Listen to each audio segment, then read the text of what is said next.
Со навраќање кон почетоците на своето славно минато, Rolls-Royce ги најави перспективите за иднината.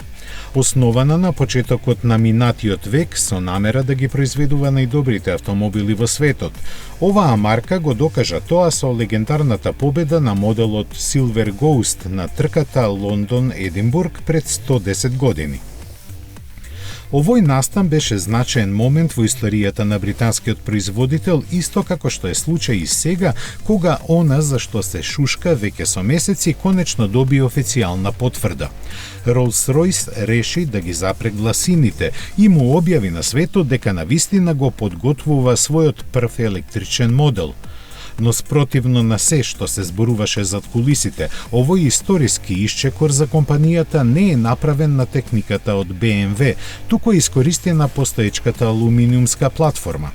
Со тоа Rolls-Royce откри една тајна, дека уште при нејзиното проектирање за Phantom таа била подготвена за електрична конверзија. Новиот модел ќе се вика Spectre и ќе се појави пред крајот на 2023 година, а пред тоа прототипите ќе направат барем 2,5 милиони километри во сите можни услови. Деталите за неговите спецификации за сега остануваат тајна.